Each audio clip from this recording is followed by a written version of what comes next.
Hello friends, good evening. My name is Akash I am a coordinator at Karunyakara Institute of Dalit Knowledge and PhD scholar at Delhi University Department of Sociology. Karunyakara Institute of Dalit Knowledge is founded by Professor Dr. Leela Karunyakara sir, and his idea behind this institution to provide an academic space for scholars, professors, doctors, and social scientists who are engaged in the field of Dalit studies, marginalized studies, and social sciences. Today, we are going to have our 31st of lecture. This lecture is a series that we started on the occasion of Dr. Babasaheb Ambedkar Jayanti 2025, and we are still continuing it. And for today's lecture, Professor Dr. Leela Karunyakara sir is going to chair the session, as well as he is a chief guest for the session. So, to welcome and introduce our today's guest and chair, I request Dr. Darshana Meshram to please welcome him. Thank you, Akash. Good evening, all of you. I am Dr. Darshana Meshram and coordinator of KIDK.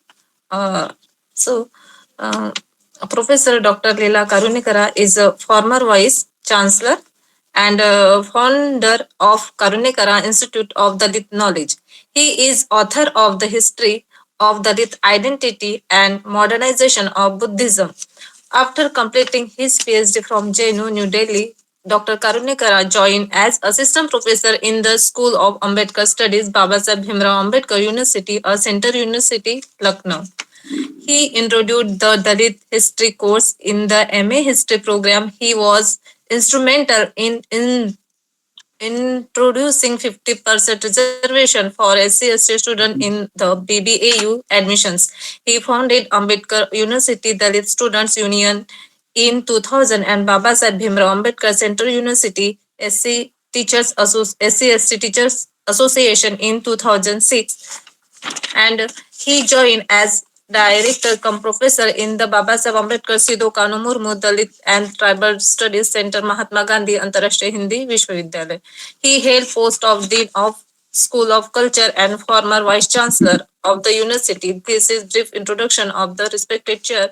Please welcome sir to this chairing session. Thank you so much. Thank you, Ms. Darshana. Professor Dr. Leela Karunyakara sir going to deliver his lecture today on Mr. Russell and the reconstruction of the society. So I request Professor Dr. Leela Karunyakara sir to please deliver his lecture. Yeah, thank you, all the coordinators of. Could you hear my voice? Yeah. Excuse me. Thank you very much. Thank you, all the coordinators of KIDK. It's happy to see you, all of you. Once again, it's my lecture. As we know, all my lectures are focusing on a text written by Ambedkar. Generally, we are organizing lectures by different eminent scholars from reputed universities like JNU, Delhi University, and Hyderabad Central University, NEHU, and IGNU. All these scholars, they are giving lectures on certain topics. Given that background, I thought that why can't we have, instead of giving a lecture on a topic, why can't we go through the original texts of Ambedkar? Generally, it's people find difficulty in reading a text. That too, the language which chosen by Ambedkar, that is in English. So it's better to have, instead of giving a lecture on any topic, let's have a lecture on the text of Ambedkar, how Ambedkar dealt certain topics in his texts. So we had first lecture on caste in India. The second one is which one? The last lecture, the second one we had. It's about Dalit Manifesto, sir. Dalit Manifesto. Dalit Manifesto. of Ambedkar's own organization, All India Akhil Bharatiya Dalit Federation. That is in English, All India Scheduled Caste Federation. This is the third text we are going to deal. This is the title of his text. The text is Mr. Russell and the Reconstruction of the Society. This is actually a book review. Mr. Russell and the Reconstruction of Society that we can find in the Ambedkar Volume 1. This is Ambedkar Volume 1. Dr. Baba Sahib Ambedkar Writings and Speeches, Volume 1. This volume consists of the last book consisting of this volume, in this volume, that is Mr. Russell and the Reconstruction of Society. This is a book review of Mr. Russell's book. What is the Mr. Russell's book? The Mr. Russell's book name is The Principles of Social Reconstruction. The Principles of Social Reconstruction is a book written by Bertrand Russell, a British philosopher, who was born in 1872 and died in 1970. So 1872 to 1970. It means he had seen two wars. First World War and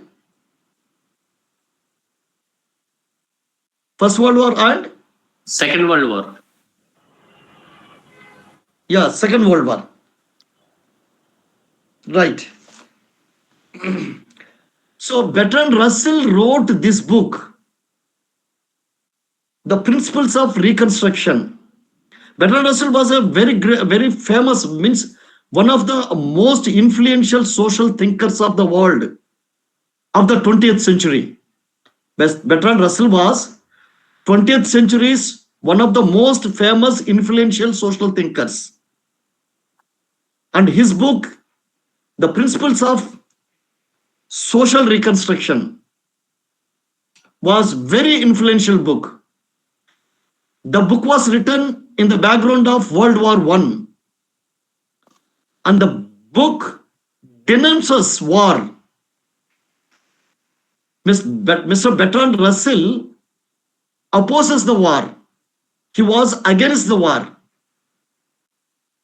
So he says that in these Principles of Social Reconstruction, he was arguing for non-war philosophy.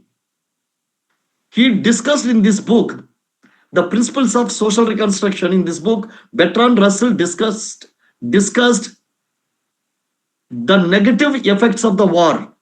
He was arguing against the war. He was propagating the peace. So how you could construct a society for peace? So he was trying to give certain valid principles, social principles for the construction of the peaceful society. Ambedkar reviews this book, but however Ambedkar differs from the Russell, and also Ambedkar interprets Russell's view from his own point of view. Now our concern is here not about Mr. Russell's philosophy. Our concern is not about the Karunyakara Institute of Dalit Knowledge organizing this lecture to know what Ambedkar's view of Bertrand Russell's book, Principles of Social Reconstruction. So our purpose of this lecture is not to know what Bertrand Russell said about war. Our purpose is to know how Ambedkar viewed Bertrand Russell's philosophy of war. Means philosophy of war in the sense how Bertrand Russell opposed the war. How he opposed the war. How he wants to construct a society for a peace. That's very interesting.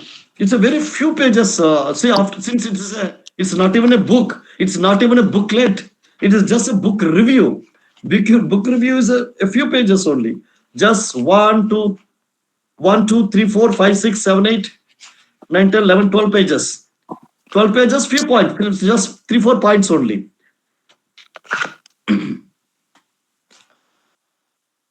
Now look, last class I said, we are all intellectuals because we are educated people.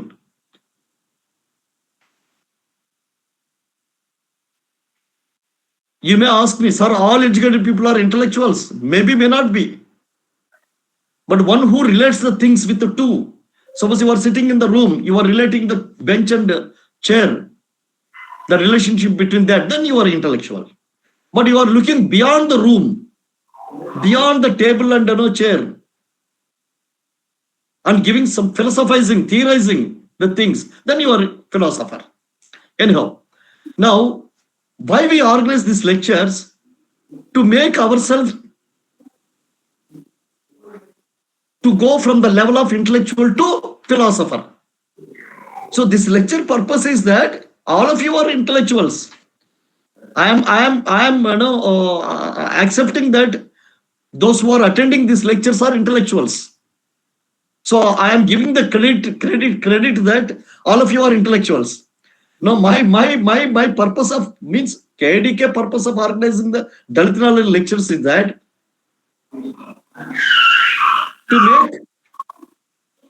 to make the intellectuals, to transform the intellectuals into philosophers. That's the purpose. So Bertrand Russell is a philosopher. He is discussing about the war philosophy in his book, The Principles of Social Reconstruction. Opposing the philosophy, he's creating a philosophy that opposes the war, against the war, anti-war philosophy is making. Bertrand Russell. Ambedkar also philosopher. Now, unless we interact with the philosophers, we cannot become a philosopher. If always you are interacting with a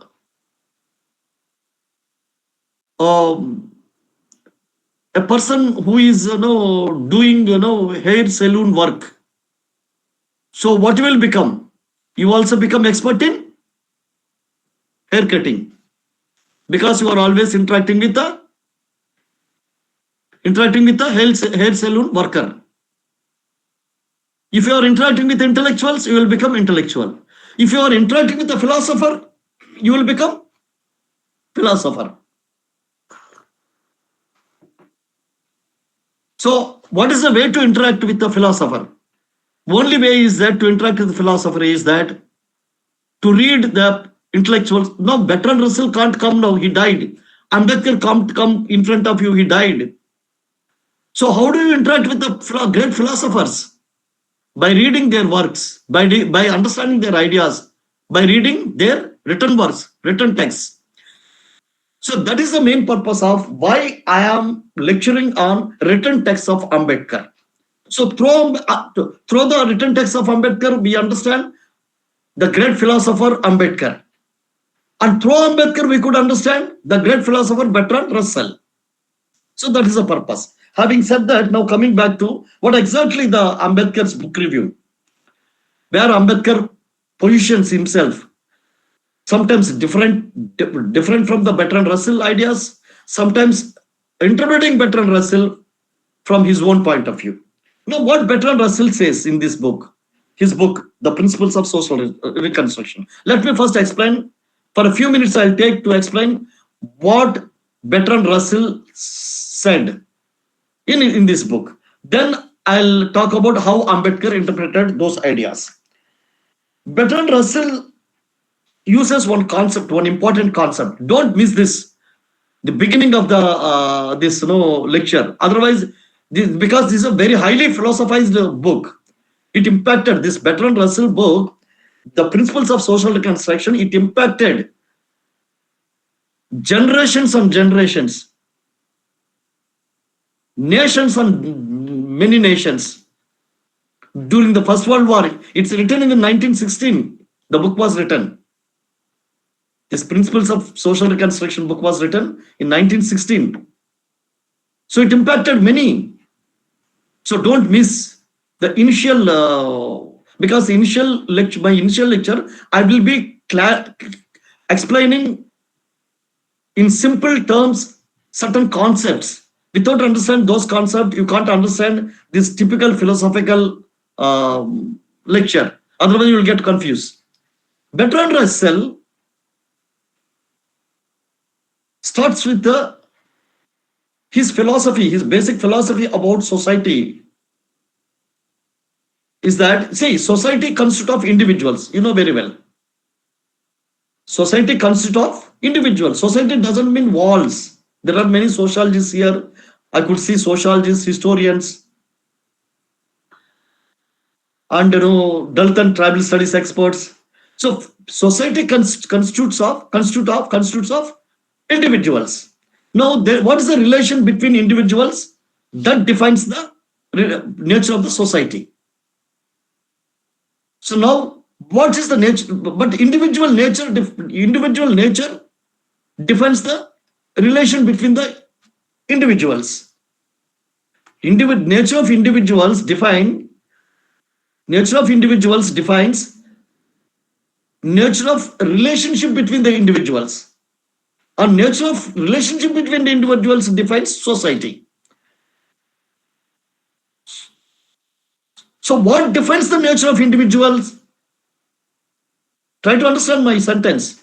Nature of individuals defines relationship between the nature of the relationship between the individuals. And nature of the relationship between the individuals defines the nature of society. I'll give an example. I know if I give a statement you can't understand. Better way of understanding is by examples. Nature of individuals, two individuals, they are very rogues. They don't give any importance to law. They always break the law. And they don't bother about the punishment because they are very confident that nobody is going to punish them. No, law is not going to catch them and punish them because they have a support from some other people, some influential people. So they are very rogues. Since their nature is a rogue nature, their relationship also a rogue relationship. They can beat others also, they can beat each other also. Both of them can beat anybody, destroy anything, and they can beat each other also when they find differences between them. Because basic nature is rogue nature. So if such a kind of people, if a society constitutes of such kind of people, then society also a rogue society. Rogue means indisciplined, lawlessness. So society become lawlessness society. Now you understand. The individual nature is, if rogue nature, lawlessness nature, then his relationship with the other individual also rogue relationship, lawless relationship. If that kind of people are majority in the society, then society also a rogue society, a lawlessness society. Understood? Understood the concept? Now the question is that how the individual develops that rogue culture.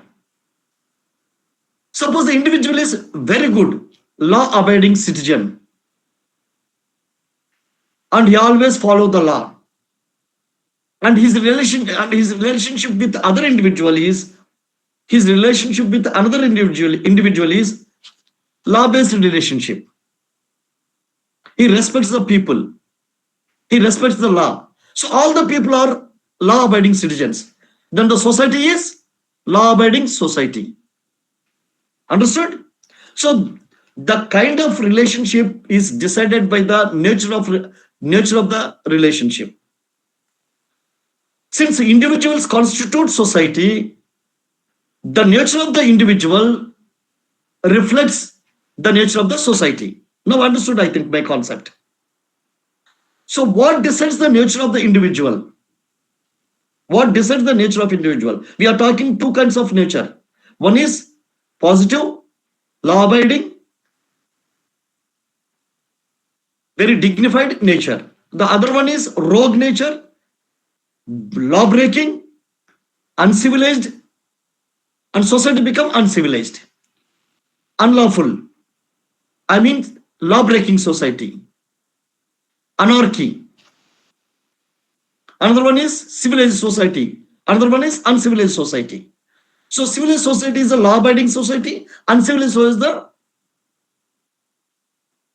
no law, conflict, war, always fighting with each other. Here, war doesn't mean only between nations.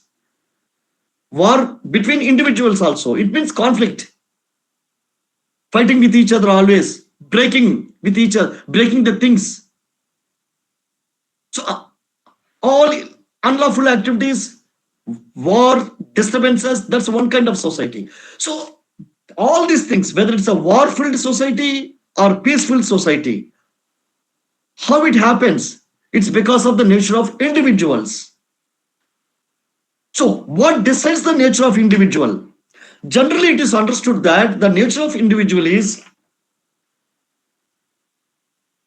decided by external circumstances. External circumstances are responsible for man's activity. This is what generally understood. Normally, what we do when we go, if other person is beating you, you also beat him. You understand? If other person beating you, you also beat him. See, everybody is beating with each other. This is the meaning of. This is the meaning of man's activity is decided by the external circumstances. Can anybody give example to justify this statement? External circumstances are responsible for man's activity. Can anybody give example? So other person is very kind to you. Other person is respecting you. Then you will also behave very respectfully. For example, I was working in Lucknow. I don't know what is Lucknow today, but some few years back, almost 20 years back, I was in Lucknow. There is a bus stop or somewhere, I found so much of spitting on the road. Spitting on the road. Sometimes I don't even find a place like a bus stand where there is no spitting in the public place. People take, gutka or pan, they eat, they spit. Everywhere they spit.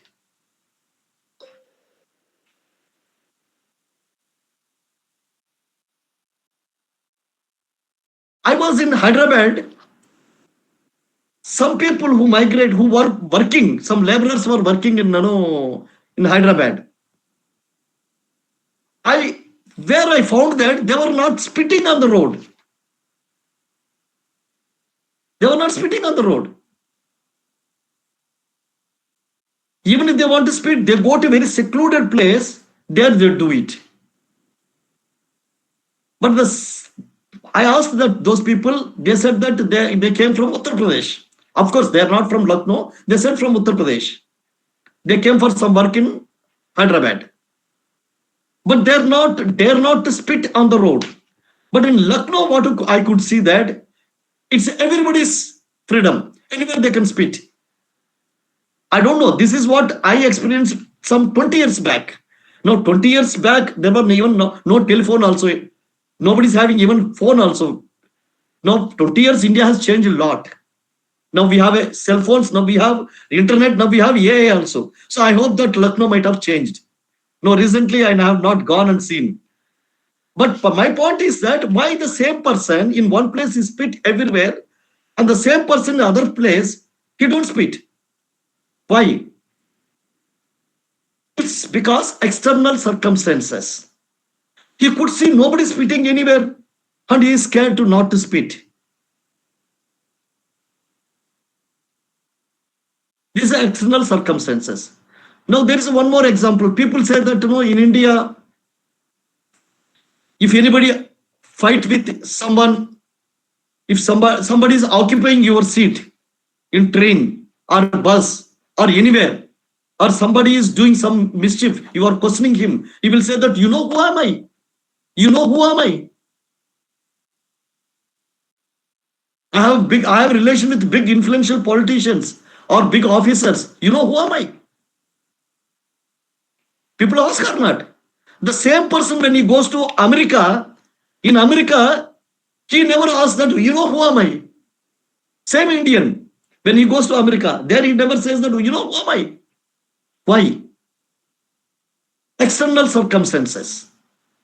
But Bertrand Russell he says that external circumstances are not responsible for man's activity. Now you see, so far I said that it's external circumstances that decides the how man acts. That's normally all the philosophers argue. Generally, psychologists argue that, sociologists argue that. But Bertrand Russell says that, Bertrand Russell argument is that external circumstances don't decide man's activity.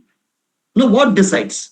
Very, very, very interesting argument he makes, Bertrand Russell, in his book, The Principles of Social Reconstruction. Very interesting argument he is. He says that it's the impulse of a person.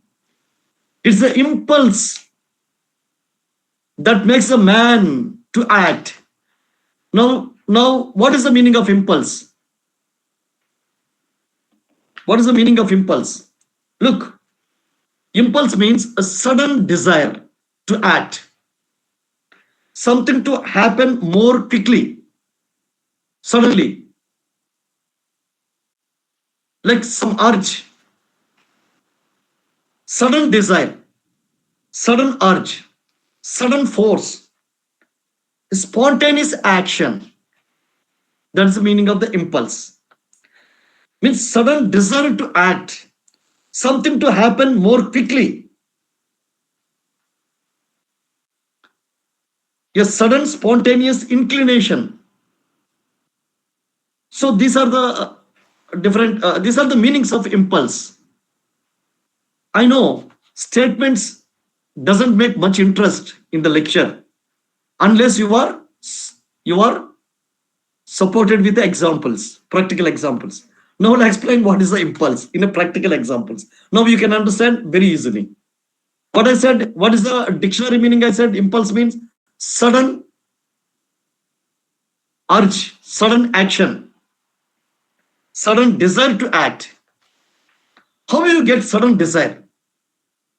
Till this minute, you didn't felt that desire to act. Suddenly the desire comes, you don't think. You don't think rationally. Suddenly you react. I'll give you an example. You are going through a school ground, playground. You are going through the college playground. You are crossing over the college playground from the entrance of the college ground. You are going to the other side of the college ground. In the middle of the college ground, some college students were playing football. Suddenly, they were playing the football. Suddenly, ball came to you. What you do? It's a football. It's a football. The ball came to you. Generally, what you do? Tell me. Anybody? Anybody? I will kick, sir. I will kick the football. Yes, Mr. Shashikant. Right. You kick the football, but you never thought to do that. You could give by hand also. You can throw you can throw the ball using your hands also, or you can go to them and give the ball also. But sudden reaction generally is that kicking the ball. Why? Because it's a football. Even if you are not a football player, you never played football in your life. You never played. You never touched the football. Even then, what do you generally do? Because you are watching them playing the football, and just passing by that play, and when the ball came to you accidentally, suddenly what you do? You don't lift the ball. You stop the ball with the leg and you kick it. This is called impulse act. This is called impulse act, an action born out of impulse. Sudden desire to act. You understand now what is the impulse means? Now you are playing a tennis. So other person is, or the opposite player is hitting the cock. What you do? He is hitting the tennis ball. What you do with the racket, tennis racket? You simply keep quiet. No, you keep on giving. You keep on trying to send the ball that side of the court. Even if it is a friendly match, even if it is not even a match, you are just night time. Sometimes no, during the winter season, winter times, whatever during the winter times, if you walk through the lanes of any town or city, residential areas, small lanes also, people used to play this shuttle. Daughter and father, son and mother, brothers, sisters, they generally play the shuttle. They don't know how to play the shuttle, but they just play on the lanes of the streets, lanes of the small small lanes in the cities and towns. There they try to play every move. Whenever the shuttlecock comes this side, they try to play. How they play? They don't have net also. Even if the cock is falling down, there also they do. And 2 times also they do. When the cock is coming to them, they do, because their intention is to send that side. These are all not rational actions. Is it rational action?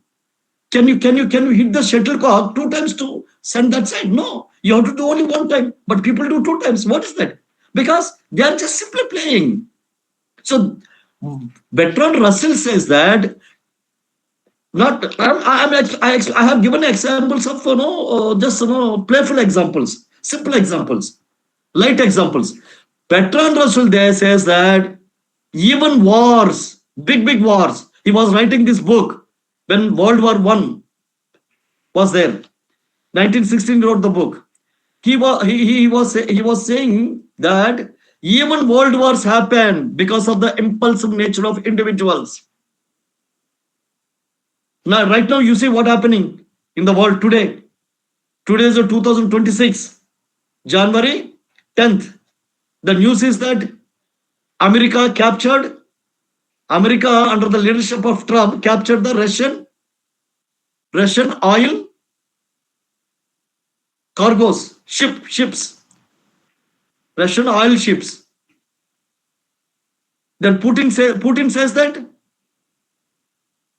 Putin is reacting, not accepting the USA's action. So here 2 individuals, Trump hitting the America, Putin hitting the Russia. These 2 great countries, led by these 2 great men, they are individuals. Whatever they are taking actions, suddenly impulse actions. That's what according to Bertrand Russell. They might have thought, but ultimately it's the impulse that makes a man to act. Simple thinking, simple consciousness doesn't make the man to really act. What Bertrand Russell thesis says that only consciousness doesn't make you to act. I'll give you an example. You are very knowledgeable. We are conducting lectures in the name of Dalit knowledge. If Bertrand Russell is taken, if Bertrand Russell is believed, simple knowledge is not going to help anyone, because knowledge creates you, understanding the knowledge creates you consciousness, social consciousness, ideological consciousness. But consciousness doesn't guarantee action. That's why many good people who know the rules, who know the who is a highly knowledgeable person, even then he sits quiet when any unlawful things are happening, or any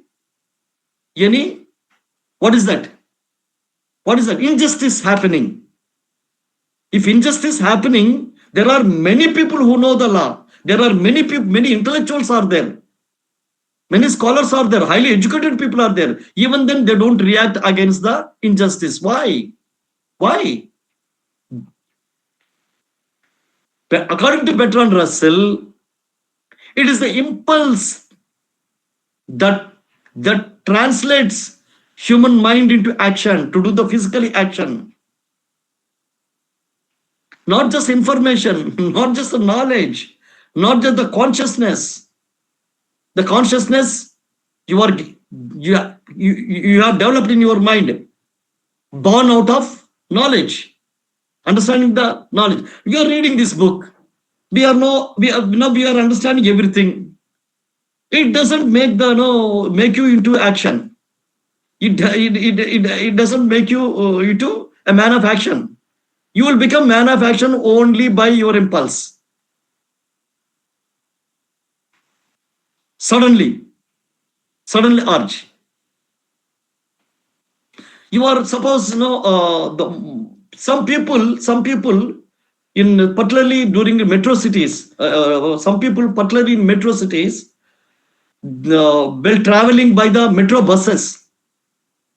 These metro buses, sometimes what happened in metro buses in the metro cities, generally a metro bus doesn't stop in all the stops. It stops only some stops, and some stops it's it slow down. When it slow down, some people try to get down. Bus not stopped, but some people try to get down when the bus gets slowed down. Sometimes bus gets slowed down at the red light. Even before bus gets stopped, some people deboard from the bus. That's a dangerous. One should not do it. But they get on. What makes them to do that? They know very well. If anything goes wrong, the person who is trying to deboard the bus, get down from the bus, when the bus is moving, he will be in trouble. He may get he may meet the accident. But why he does? It's impulse. It's impulse action. It's impulse.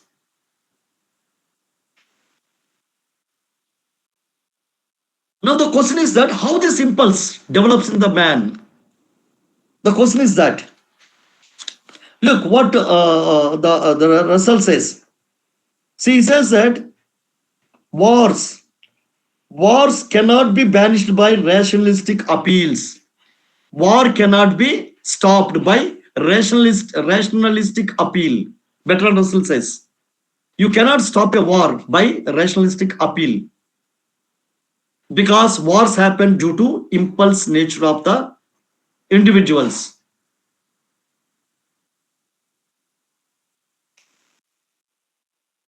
Sometimes President Trump says that, what is the international law?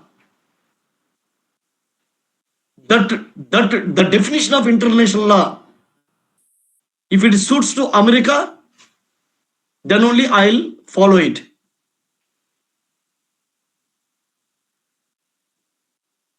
He didn't bother talking like that in a public, because mostly he speaks by impulse. He don't care what public is going to think about him. He is having particular personality, and his personality is very dominant personality. And dominant personality is a confident personality, overconfident. So sometimes he said, I impose tariffs on India, 20%. Sometimes he says 50%. Anything he say. Why he says? It's an impulse thought. Of course, He might be having some plans, he might be having some thinking, but ultimately to translate your consciousness into your plans, your knowledge, everything into action or speaking also an action. Not only war is an action, speaking also action. Any action is because of impulse. That's what Bertrand Russell says. Not because of the rational thinking. Not because of the rational thinking. That's why many people, even if you are thinking rationally, suddenly you do some mistake. Why? I did a mistake. I should have not done it. I know everything. I don't know why that time suddenly I did it. It was really my mistake. I should have not done. People say like that or not? That's impulse. By knowing everything, suddenly we do some actions. And that becomes very big impact. Wars do happen because of this impulsive nature of human nature of actions. That's what Bertrand Russell says in his book. He says that it's not by reason alone that wars can be prevented, but then how can you stop the war? Bertrand Russell says that by a positive life of impulses. So individuals should have positive life of impulses. So he's differentiating between negative lives of impulses, positive life of impulses. So you need to have a positive life of impulses. And you need to have a passion. And your passion should be antagonistic to the war. Then only wars can be stopped. Suddenly Putin declared a war on Ukraine.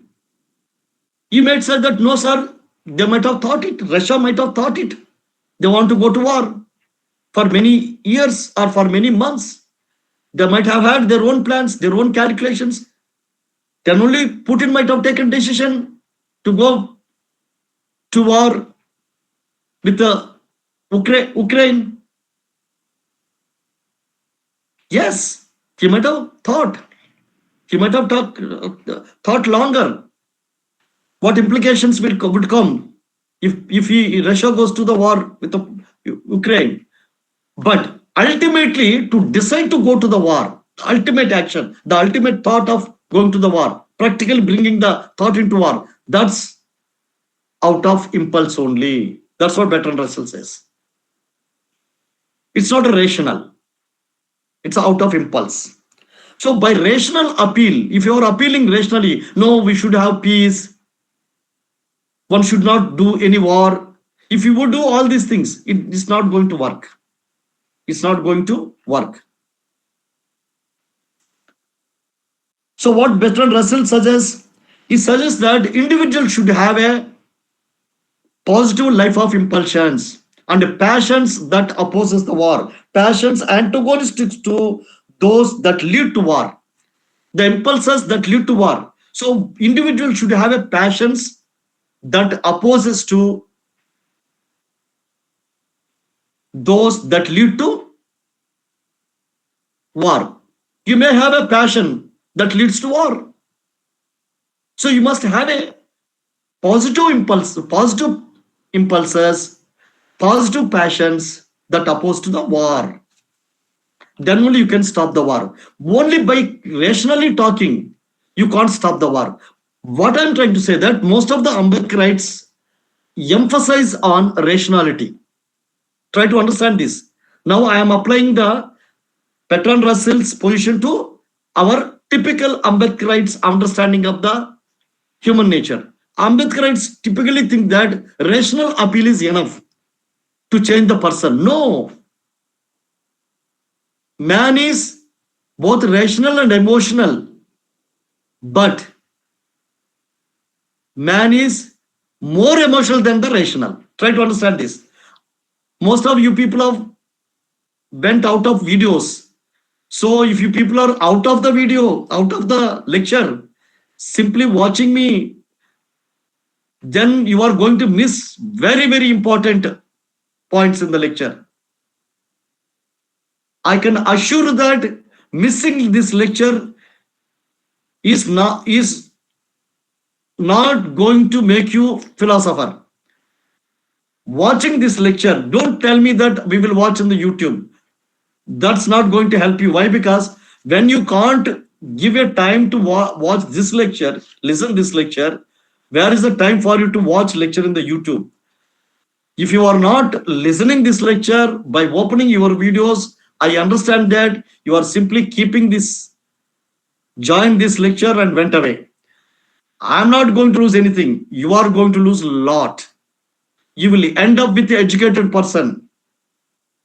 You are not is going to be even intellectuals. Forget about becoming a philosopher. And only philosophers can change the world. Not even intellectuals. Not even intellectuals. Only philosophers. Now coming back to our point. The point is that typical Ambedkarites understand Ambedkar as a only rationalist. Understand Buddha as a only rationalist. And we emphasize mostly on the rationalism. No, only rationalism can help the society to transform into humane, a society based on justice. We think like that. But that's not true. That's not at all true according to the social psychology. That is not at all true according to the behavioral psychology. That's not true. Many people says that no, there should not be no God. We should not believe in God. Of course, if you don't want to believe in God, don't believe in God. But for your kind information, the time idea of God is the time when the idea of God was born in the human society, same time the idea of anti-God also born. Don't think that anti-God philosophy born later. No. Anti-God philosophy was born along with the philosophy of the God. As far as Indian history is concerned, anti-God philosophy was born even before the birth of Buddha. Akash, I think this lecture, though it is very small, it's a very, very interesting, very good lecture. We need to have one more, part 2 also. So instead of rushing myself to complete the thing, I thought that it's a few pages only we can complete. But it's not a Dalit agenda. That few Ambedkar's position political statements I explained. These are philosophy.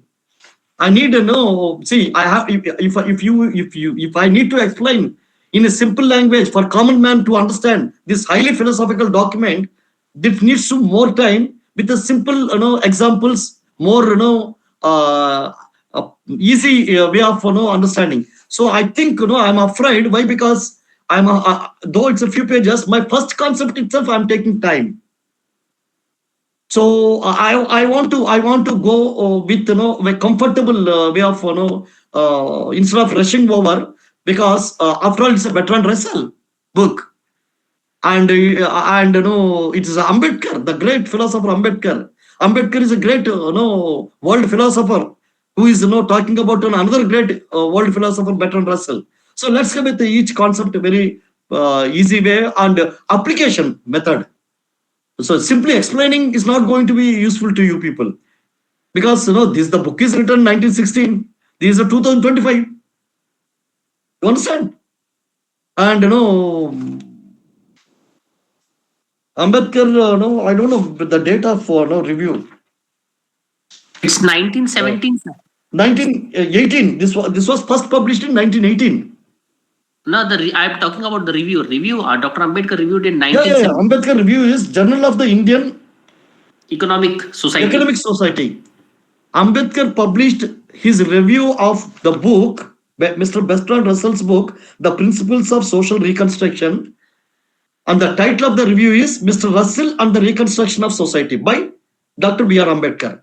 And his review is first published in Journal of Indian Economic Society in 1918, volume 1, 1918. The book is written in 1916. Okay. Within 2 years, Ambedkar reviewed it. What was the age of Ambedkar that time? He was very young scholar. He was in 30s. No, yes. Very young scholar. He wrote this. But how it is useful to us in the 2025? That's the point when I explain, when I present this lecture. So what I'm trying to say that what Bertrand Russell says, you cannot even stop a war. He was talking about World War One. You cannot stop even a war by making rational appeal. Why he states this? You connect his statement with what is the position of behavioral psychologists, social psychologists, what they say, what the sociologists say about the human behavior, what the psychologists say about the human behavior.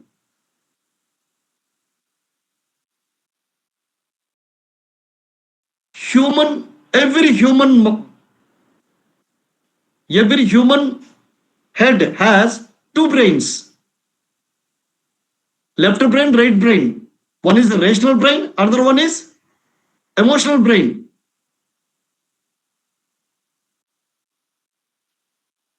One is rational brain, another one is emotional brain. And the most interesting psychological fact is that though human has both the brains, rational and emotional, human uses more emotional than the rational. That is why more rational people also sometimes they take a decision emotionally. Why? He's a human being, and all Dalits are human beings.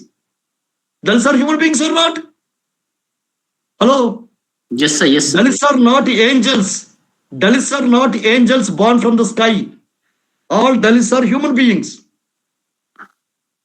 When you talk about the science of psychology, Dalits also, being a human being, every Dalit has a head. Every Dalit has a head or not? Is there any Dalit without a head? Because every human being have a head and every Dalit also having a head. Am I right? Fine. Now, since every Dalit has a head, according to the science, according to the anatomy, science of anatomy, every head has two brains, left brain, right brain. Left brain is emotional brain, and in anatomy it has a different scientific names, medical names are there. This left and right. I am putting it in a popular terminology. Left brain, right brain. Left brain is regarded as a rational brain. Right brain is regarded as an emotional brain. My dear friends, human relationship is based on emotion, not by rational. Try to understand this. Human relationship is based on emotional, then the rational. Of course, human is a rational because he is having a rational brain, and human is also emotional because he is having emotional brain. But human is more of emotional than the rational. And Dalits are not angels; they are also human beings, and they are also more of emotional than the rational. This is the science of psychology. When science of psychology says that human beings are more of emotional than the rational, Dalits are not above the science of psychology. So all Dalits, all Ambedkarites, all Buddhists also being a human beings. I'm sure all Buddhists, all rational people, all rationalists, all Dalits, all Ambedkarites, all of them are human beings. They are not angels from the sky. Since they're all human beings, they have a head and they have a two brains, left and right brain, and they use both rational and emotional. And the science of psychology says that human being is more of emotional than the rational. So Dalits, Ambedkarites, Buddhists, rationalists, all of them are basically, primarily, fundamentally emotionalists. That is the reason, even before the birth of Buddha, at least in Indian society, there were thinkers called materialist thinkers, like Charvaka. Their materialism opposed the God. Even before Buddha. So they were rationalists. They were the first rationalists. These early materialists were first rationalists of our Indian society. Even today, the majority of Indians believe in God.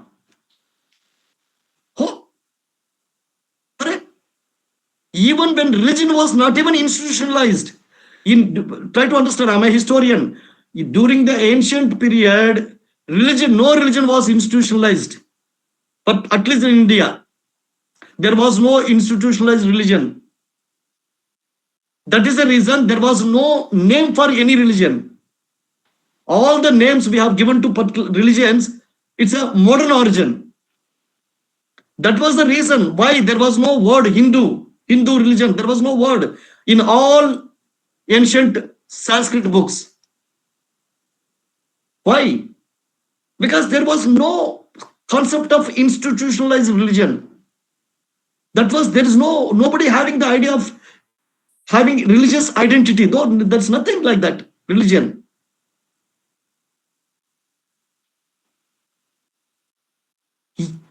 People used as a belief, as a culture, as a way of life. Believing the God is a way of life. When at that time, even anti-God ideas were, philosophy was born. This is, I'm talking before the birth of Buddha. Before the birth of Buddha, try to understand this. So when the idea of anti-God was born, even before the birth of Buddha, but even today, till today, religion has gone through many changes. That its normal belief became institutionalized religion. So many names have born for different understanding of religions, different way of lives. Buddha never said that, I am founding the Buddhism, a religion called Buddhism. He never said. Jesus never said that I'm going to start the religion called Christian religion. No, he never said. Moses never said that, I'm going to start the Judaism. No, he never said. Guru Nanak never said that I'm going to start the Sikhism, Sikh religion. You understand? Later on, these religions got the identities. Now, my question is that when the religion institutionalized, it got identity, then religion became big force. My question is that even religion became a big force. Even before that, anti-God philosophy was born. So when religion was not even a big force as an institution, because when the idea turns into institution, it becomes a force. It becomes a social force. It becomes a very big force, like a marriage. Marriage is an institution. When the marriage becomes institution runs on certain rules. If you break the rule, you will be punished. You understand? Marriage should be held like this only. During the marriage, only this kind of tradition should be followed. This kind of mantra should be followed. Only if it is a Hindu marriage, only Brahmin should recite the mantra, marriage rituals. If it is a Christian marriage, anybody can become a priest, but only priest should conduct the marriage. Father, pastor. If it is a Sikhism, Granthi. So when it becomes institution, then there are rules. If you break the rules, as an institution, religion, marriage, they are very big forces. Individual cannot disobey them. If disobeyed, individual will be punished. But in the ancient India, it was no institutions, no marriage institution. No religion as an institution.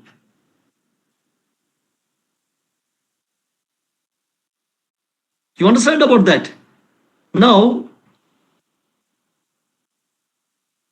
the question is that when the idea of no God was born, when the religion was not even an institution, Even then, idea of no God could not do anything against the idea of God.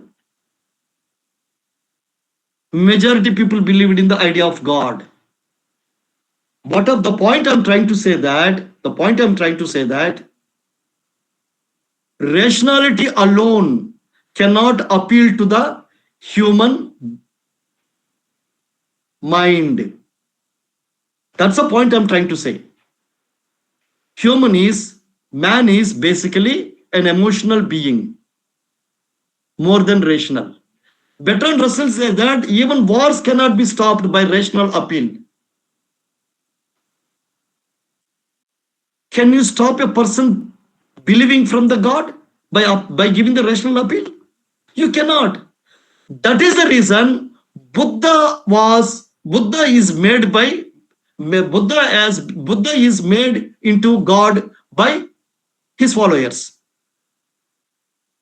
Now we understand why Buddha became a god. Though Buddha said that there is no God, but Buddha became a god by his followers. But the Buddhists worship Buddha or not?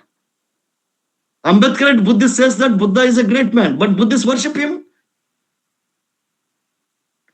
pray him, worship him. Right? Why? It's because man is basically emotional. So Bertrand Russell says that it is the wars cannot be stopped by the rationality. So this point I want to apply to our own today present Dalit society. Because in the Dalit society, many rationalists are there, many God believers are there from different religions. There are many, majority of Dalits are in Hindu religion. They believe in God. And some Dalits are in Christian religion. They believe in God. Some Dalits are in Sikh religion. They believe in God. Some Dalits are in Buddhist religion. They don't believe in God. And some Buddhists worship Buddha as a god. So why it is like that? Even though Ambedkar said that there is no God, and Buddha said there is no God, why it is so? And many Dalits also complained that on the platform, many Dalit scholars say that Ambedkar said that there is no God. When they go to home, they believe in God. They pray to the God. And some Dalit says that only my wife and children they believe in God, but I don't believe in God. Why they say like that? Why? The question is that why majority people believe in God? Though anti-God idea born long back, even before the Buddha was born. It's because a rational appeal, yes, rational appeal impact human mind. But ultimately, human is an emotional being. So this is the point I'll be talking. And unfortunately, we have not yet completed what Bertrand Russell want to say. So then only we will talk about how Ambedkar reviewed his stand. That will be taken up in the next lecture. It's already 7:40. I want to complete it by 8 o'clock. So I don't know how many lectures it going to be continued. But I want to deal each and every point very clear stand, clear way of I want to explain this. I want to deal it so that we could understand easily, and in future generations, the people who watch the YouTube or future generations also, when we put this lecture in YouTube, they could also understand easily. So Ambedkar reviewed Bertrand Russell's views, and I'll be reviewing the Bertrand Russell and Ambedkar views in my own point of view. So of course, everybody have applied their own mind. So this is what how I'm trying to deal with this Bertrand Russell's book, The Principles of Social Reconstruction, and Ambedkar's review of that book, Mr. Russell and the Reconstruction Society. Now, this lecture we have taken up one point: impulses. That is there. Let me few complete that about the impulses. What he says? Yes, I said what Bertrand Russell's take a position that external circumstances are not responsible for the man's activity. I am summing up what I talked this lecture.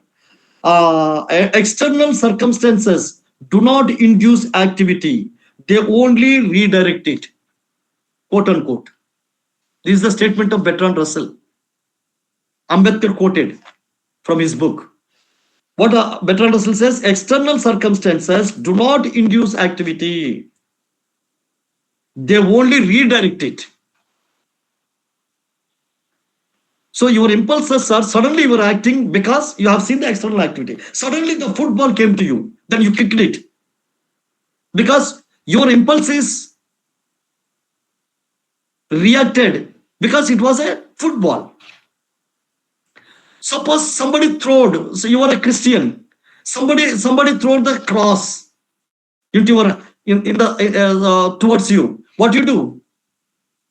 What you do? You will catch it. You understand? Suppose somebody purse is falling down. Suddenly you caught it. Then what you do? You will give it to him. You don't throw or you don't kick it. Do you kick the purse? You don't do. So religious symbols, money, these things we don't kick. Suppose somebody playing cricket ball, the ball came to you. What you do? Do you kick? No, you don't kick. You. Some people throw it. Some people do bowling also. Some people don't throw the ball, the cricket ball. They do the bowling and give. Though he's not a player, he's just going, walking, passing by the cricket match. Why? These are all impulses. So what he says that external circumstances redirect your impulse, your action. But your action is basically decided by the impulse nature. So again he says that man's impulses are not fixed from the beginning by his native dispositions. This is a very important point. You are understanding, sir, how the impulses develop. He says that man's impulses are not fixed from the beginning by his native dispositions. What is the native dispositions? Look at the native dispositions meaning. Dictionary. What is the native dispositions? Inherent inborn qualities. Native dispositions means inherent qualities, inborn qualities, temperament. He is very short-tempered person. People say or not. He is very short-tempered. Suddenly he speaks. He don't think even. He does never think before he act. He simply do that. Very irresponsible person. Very short-tempered. These are all natural dispositions. Means how your character is understood. How your character is defined. Natural inclinations. The natural inclination. Some people like ice cream, chocolate ice cream. Oh, I die for the chocolate ice cream. Some people no, I die for the biryani. In Hyderabad, there is one biryani. What is the Paradise biryani? Very famous, world famous. All Hyderabad people or whoever come to Hyderabad, the big leaders also, whoever come to Hyderabad, those who eat chicken mutton biryani, they certainly go to the Paradise, they eat. One Basera is there. Basera biryani, there also people go and eat. I'll die for the biryani, chicken biryani. I'll die for the mutton biryani. People say that not. Hyderabad biryani is very famous. Hyderabad mutton biryani is very famous. Why they say that always he speak about biryani, ice cream. He is a food eating people here. These people live for food. People say like that. If anybody talk, so that's a native dispositions that define your personality. These things don't decide your impulse, but not only these things. See, very important point. He says that man's impulses are not fixed from the beginning by his native dispositions. Within certain limits, they are profoundly modified by his circumstances and his way of life. So what he says that impulses, yes, these native dispositions create impulses, but not exactly this native disposition only fix the impulses. No, it is the experiences and circumstances and his way of life. Impulses can be modified. Modified means when you look at the volleyball, you don't kick it, you throw it. When you look at the football, you don't throw it, you kick it. When you look at the When you look at the cricket ball, you don't neither throw it nor kick it, you bowl it. These are the external circumstances, way of life. They impact they modify your impulses. Means impulse means what? Sudden desire to act. Try to understand. Impulse means a sudden desire to act. You never thought it. Rationally, you never thought it. It suddenly came. Suddenly, that sudden actions are modified. Modified means how you have to use. When a volleyball has to be kicked or thrown, when the cricket ball is kicked or bowled, when the football is bowled, nobody take the football and bowl it like a cricket ball. People mostly what they do, they kick it, even though the person never played the football, never touched the football in his life. Here, that's what Bertrand Russell says, that external circumstances, experiences, way of life that modifies your impulse. Some people you do, some ball came, whether it's a football, whether it's a volleyball, whether it's a cricket ball, what they do? They take the ball and walk to the player and give to the ball. Am I right or not? Have you seen? Some people Yes, sir. take the ball and go and hand over the ball. Am I right? Yes, sir. You are right. Why? That's what Bertrand Russell says.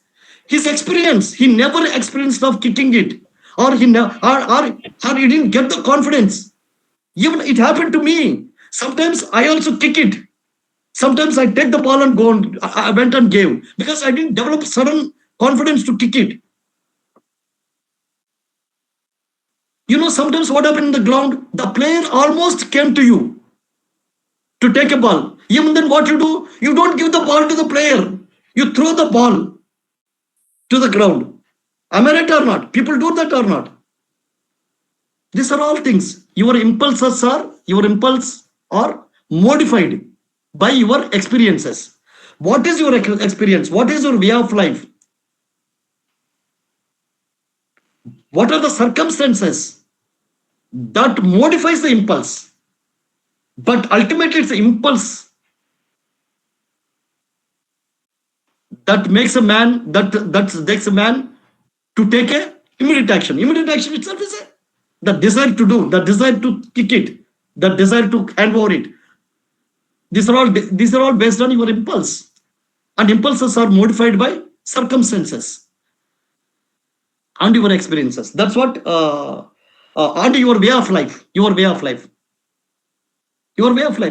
Suppose suddenly one religious priest is going nearby the ground, or your teacher is there. You people are playing, and your teacher ball went to your teacher. Your teacher will hold the ball and wait for you to come to take the ball. He will not throw the ball. He will not kick the ball. Your principal, suddenly you are playing the cricket. The ball, principal was walking there. He got the ball. He might be not throwing the ball. He will wait for you to come and collect the ball from him. Why? His way of life. He feels that I am a principal. I should not throw the ball. I am a religious priest. I should not throw the ball. I should maintain dignity. Let the player come and collect it. Small kid. He got the ball. What people say? Hey, Chotu.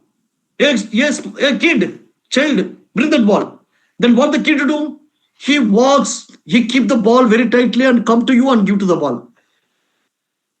Way of life, experience, that molds the impulses. That's what Bertrand Russell says. Right?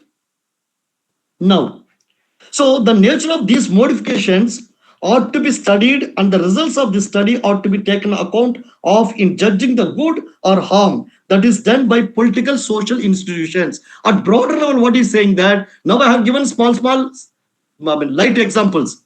What Bertrand Russell says that political and social institutions that mold your impulse. Impulse means sudden desire to act. Impulse means sudden urge to act. The sudden action, sudden desire to act, that can be molded by political and social institutions. And political and social institutions can mold your impulse, your sudden action, negatively as well as positively also.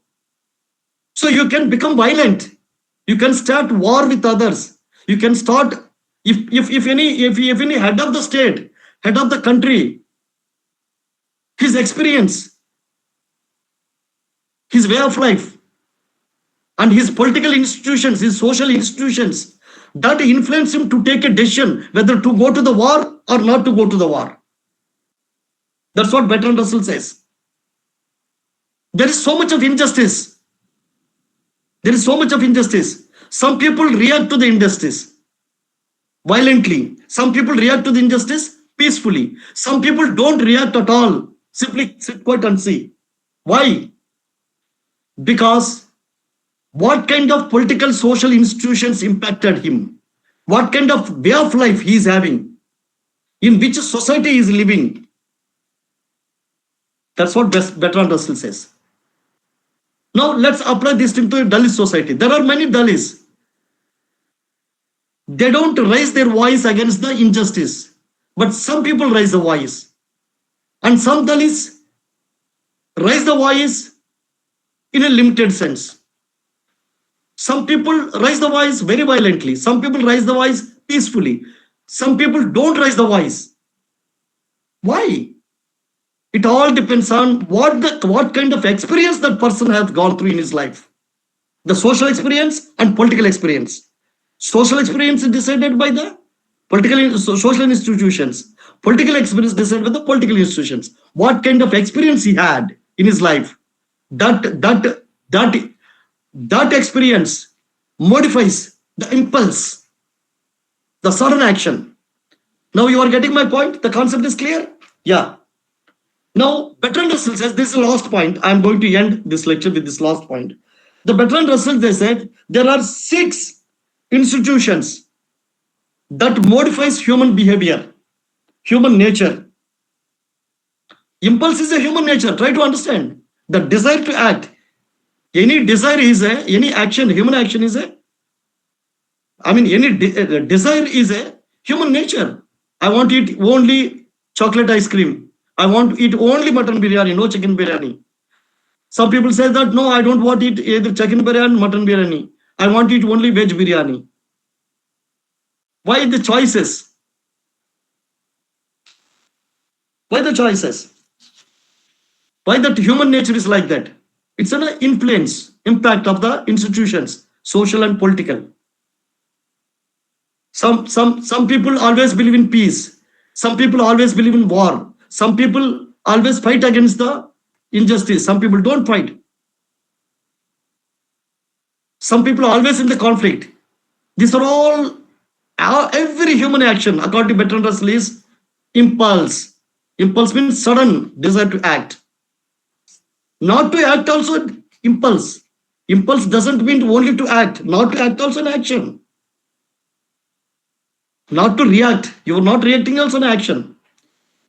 These are all decided by your institutions. Your experience is born out of institutions. That's why Bertrand Russell says that there are broadly 6 institutions. State means, you understand state? What do you mean of state? State means headed by the government. It's a basically political and legal entity. Right? It's a legal political structure. It's a political legal institution. State is a legal political institution. State, war also institution according to Bertrand Russell. Some people, why war is institution? Because if you make 2 people to fight, the third person will benefit. So always the person always make the other 2 people keep on fighting. A person who wants to take a benefit out of 2 people, making them to fight always. For example, some people want always SC, ST, OBC to fight with them, each other. So other people get the benefit. So that's why the conflict, war, these are all, according to Bertrand Russell, is an institution. Property, another important institution is property. Actually, in this review, Ambedkar not reviewed all the institutions, which Bertrand Russell said: state, war, property, education, marriage, and religion.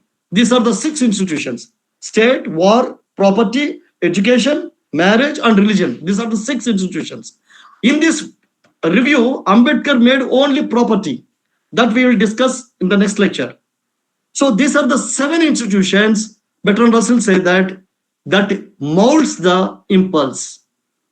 So with this, I stop here. And yes, some more lecture is there about impulse. However, I want to take it in the next lecture. He simply says that war cannot be stopped by the rational appeal. And he says that just because of impulses leads to war, it doesn't mean that one should not have an impulse. It's not like that. Bertrand Russell said that every individual, every society, every nation should have impulse. But impulse leads to war also. It doesn't mean that one should not have impulse. Impulse means we need to have positive impulse, positive passions to stop the war. So let me read out. In spite of all the destruction which is wrought by the impulses that lead to war, there is more hope for a nation which has these impulses than for a nation in which all impulse is dead. So nation or society, individual should have impulse. Without impulse is dead. Impulse is the expression of life. Means sudden action is an expression of life. While it exists, there is a hope for its turning towards life instead of turning towards death. Bertrand Russell is against the war. And Bertrand Russell believes that impulses leads to war. But at the same time, what he suggests that a man should try to use his impulses against the war, not for the war. So impulses should be there. But same impulse, like you have a gun. You can use the gun to kill other, you can use the gun to protect yourself. Like that impulse also same thing. So instead of abolishing the impulse, one should have the impulse. And he says that impulse is a sign of action. Only with impulse there is a human growth. So individually, if you want to grow, you need to have an action. So this I'll talk up next lecture, because this I need to give much time. How the impulse is an action, positive action. So with this a few points, I'll stop here. Thank you very much. We will have a question and answers only when I complete total all the lectures. So thank you very much. Jai Bhim, Jai Bharat. Thank you, sir. Thank you, sir, for giving us a chance to deep into the philosophical understanding of the Mr. Russell, and the reconstruction of society. And now I request Mr. Shashikant Bharati. Though our chair and our guest said that after completing a lecture only, we are going to have a question answer session. So we are skip question answer session for today's lecture. And we are moving toward the vote of thanks. So I request Mr. Shashikant Sambodhi to please give vote of thanks. Thank you. On behalf of KIDK, I warmly thank Professor Dr. L. Karunyakara sir, a respected Dalit historian and Ambedkar thinker, for chairing today's session, as well as his wonderful and thought-provoking lecture as a key speaker on the topic Ambedkar Text 3, Mr. Russell and the Reconstruction of Society, Part 1. And of course, we will have Part 2 with the permission of our respected professor soon. Might be in next session. Professor is a former Vice Chancellor of MGHV University, a Central University, Wardha, Maharashtra, and an expert of Dalit affairs as well as Dr. Ambedkar writings. Our sincere thanks to all the participants and attendees of the 31st online lecture in the KIDK lecture series. A special thanks to our coordinators, Dr. Sukeshni, Dr. Darshana, Dr. Smita Bhagat, Mr. Akash Khobragade, Mr. Shreyat, and Mr. Vijay for their continuous efforts and support in making this session successful. This lecture series started on Ambedkar Jayanti 2025, continues to spread knowledge and new ideas in the field of Dalit studies. Thank you once again to everyone for your valuable participation. And before we close, please don't forget to subscribe to the Dalit Knowledge YouTube channel where this recorded session will be uploaded soon. Jai Bhim. The session is over.